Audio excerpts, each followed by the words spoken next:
السلام علیکم ورحمۃ اللہ وبرکاتہ۔ اللہ کے نام سے شروع جو نہایت مہربان رحم فرمانے والا ہے۔ حق تعالیٰ نے حضرت ہود علیہ السلام کو قوم عاد پر بھیجا۔ وہ قوم دراز قد اور چوڑے جسم کی اور نہایت خوفناک، سب سے لمبا ان میں 100 گز اور ٹھکنا 60 گز کا، اور وہ سب کے سب بت پرستی کرتے تھے اور خدا پرستی سے از حد بیزار تھے، اور وہ سنگ کو تراش کر پہاڑوں میں اپنے مکان بناتے اور اپنی تنگ نظری اور سنگ دلی سے بتوں پر ایمان لاتے تھے، مگر ان میں سے ایک فرقہ ایمان نہیں لایا تھا، اور وہ ان کافروں کے خوف سے اپنا ایمان چھپاتا تھا۔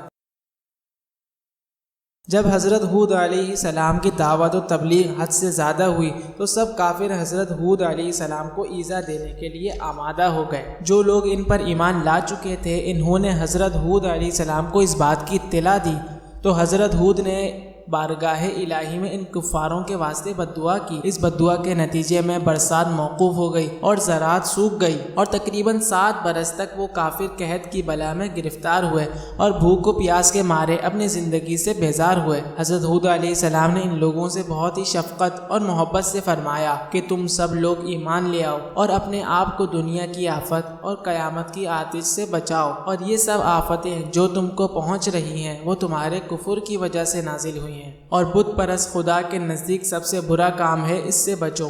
اور وہ لوگ ہمیشہ ہود علیہ السلام سے بڑی بے ادبی اور گستاخی سے کہتے تھے کہ ہم تمہارے کہنے سے اپنے بتوں کی پرستش نہ چھوڑیں گے اور اپنے دین باطل سے کبھی منہ نہ موڑیں گے۔ اور اس زمانے کا یہ دستور تھا کہ جس پر کوئی بڑی مشکل آتی تھی وہ حرم جا کر مکے میں التجا کرتا تھا اور جناب الہی میں نہایت عاجزی کرتا تھا، لہٰذا اس کی دعا قبول ہوتی۔ ان دنوں ایک قوم مکے میں رہتی تھی۔ جب لوگ قوم کی ان بلاؤں میں گرفتار ہوئے تو ان میں سے 70 رئیسوں نے مکہ جانے کا ارادہ کیا، اور وہ سب جانے کے واسطے تیار ہو گئے۔ ساری قوم نے ان کو یہ وصیت کہ مکے میں جا کر دعا استسقاء باران رحمت مانگنے کی ہر شخص کوشش کرے۔ جب یہ لوگ اپنی مسافت منزلیں پوری کر کے مکہ پہنچے اور وہاں جا کر معاویہ ابن ابی بکر جو کہ وہاں کا سردار تھا اس کے گھر میں اترے، واسطے طعام و شراب کی ضیافتیں کرنے لگے، تو یہ لوگ اپنی بھوک و پیاس کی مصیبت کو بھول گئے۔ کہاں کی دعا اور کہاں کا استسقاء، وہ سب کے سب دن رات راگ و گانا سننے لگے۔ ادھر ساری قوم نے حضرت ہود علیہ السلام سے کہا، اے ہود، ہم تیرے خدا کو ہرگز نہ مانیں گے، اگر ہم کو ڈراتا ہے تو عذاب سے کم از کم ہم کو اپنے خدا کو دکھا کہ وہ کیسا ہے جو ہم پر عذاب لائے گا، اور اگر تو نے ہم کو اپنے خدا کو نہ دکھایا تو پھر ہم تجھے ضرور مار ڈالیں گے۔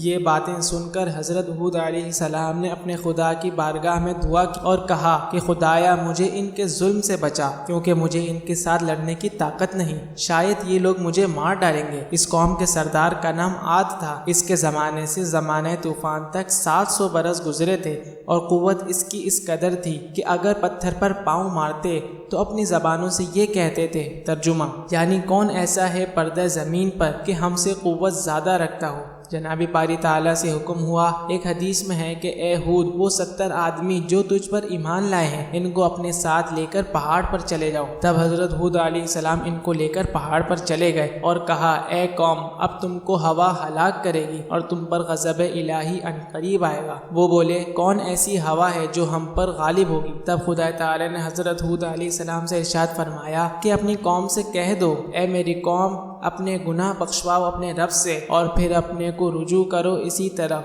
تاکہ تم پر چھوڑ دے آسمان سے دھاریں اور زیادہ سے زیادہ تم کو دے، اور نہ پھر جاؤ تم گناہگار ہو کر۔ کافروں نے کہا کہ ہم تو یہ نہیں کریں گے اور نہ ہم تم کو اس کا رسول تسلیم کریں گے۔ انہوں نے اپنی قوم میں سے 6 آدمیوں کو مکے بھیجا تاکہ وہ جا کر پانی لے کر آئیں۔ ان میں سے 2 شخص مسلمان تھے لیکن اپنا دین چھپائے رکھتے تھے۔ ان کے سردار کا نام قیل تھا، اور قیل نے بارگاہ الہی میں دعا کی کہ اے خداوند، کوئی ہماری قوم میں بیمار نہیں ہوا کہ میں تجھ سے شفا چاہتا ہوں، اور نہ کسی مشکل میں پڑا کہ تجھ سے یاری مانگوں، مگر میں پانی مانگتا ہوں اپنی قوم کے واسطے۔ اتنے میں 3 ابر سیاہ، سفید اور سرخ پیدا ہوئے، اور آواز آئی کہ اے قیل، ان 3 میں سے جس کو چاہے اختیار کر۔ تب قیل نے دل میں سوچا کہ ابر سفید سرخ میں پانی نہیں ہوتا، مگر جو سیاہ ابر ہے وہ پانی سے خالی نہیں ہوتا، لہٰذا اس کو اختیار کیا۔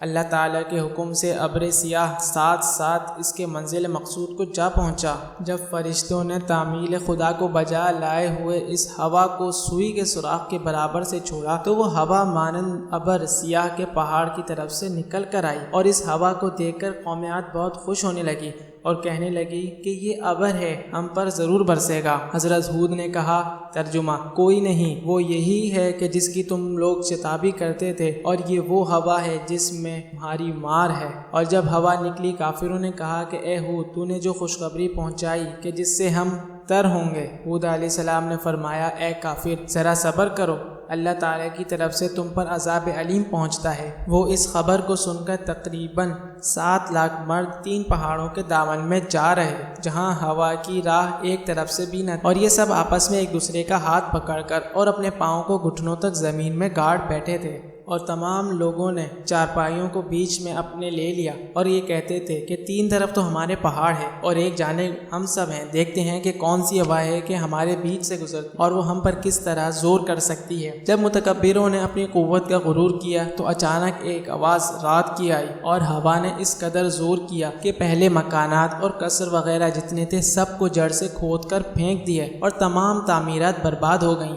اور ان کی عبرت کے واسطے ان کے پاؤں کے نیچے اور ان کے سامنے سر نگوں کر کے زمین پر ڈال دیا۔ مثال اس کی جیسا کہ اللہ فرماتا ہے، ترجمہ: یعنی پھر تو دیکھے لوگ ان میں بچھڑ گئے جیسے وہ جھنڈ ہیں کھجور کے کھوکھرے، پھر کیا دیکھا کہ ان میں کوئی بچ رہا، اور پتھر دھول و خاک میں 1 برس تک پڑے روتے رہے، اور جو شخص بھی ان کے رونے کی آواز سنتا تو وہ بھی ہلاک ہو جاتا۔ نہایت ہی بھیانک اور خراب آواز ان کے رونے کی تھی۔ اور حضرت ہود علیہ السلام نے ایک خط زمین پر کھینچ کر مومنوں کو اس کے اندر رکھ لیا۔ ہوا نے بہت زور کیا، مگر جو لوگ کے مومن تھے ان کا ذرہ برابر بھی اس ہوا سے کچھ نہ بگڑا، اور وہ صحیح سلامت رہے۔ اس کے بعد حضرت ہود علیہ السلام مومنوں کو اپنے ہمراہ لے کر جرہم کے پاس گئے اور کہا کہ عذاب الہی تو نے دیکھا؟ اس نے کہا ہاں۔ تب حضرت ہود علیہ السلام نے فرمایا کہ کہہ لا الہ الا اللہ۔ وہ ملعون بولا کہ جب تک کہ تو اس قوم کو زندہ نہ کرے گا اس وقت تک میں تجھ پر ایمان نہ لاؤں گا۔ اور وہ مردود یہ کہہ ہی رہا تھا کہ اسی وقت اس قوم کو ہوا نے اس زور کا تھپڑ دیا اور سخت عذاب نے آ کر اس ساری قوم کو ہلاک کر دیا۔ بس اس کے بعد حضرت ہود تقریباً 400 برس تک زندہ رہے، اور اس کے بعد دنیا فانی سے رحلت فرمائی، اور ان کے دنیا سے چلے جانے پر تمام مومنین کافی عرصے تک روتے رہے، اور مومنین حضرات نے نہایت احترام کے ساتھ حضرت ہود علیہ السلام کو دفن کیا۔ اور ایک روایت میں ہے کہ حضرت ہود علیہ السلام کے انتقال کے بعد ان کے ماننے والے مومنین 100 سال تک زندہ رہے، بعد ان لوگوں نے بھی انتقال کر لیا۔ وآخر دعوانا ان الحمد للہ رب العالمین۔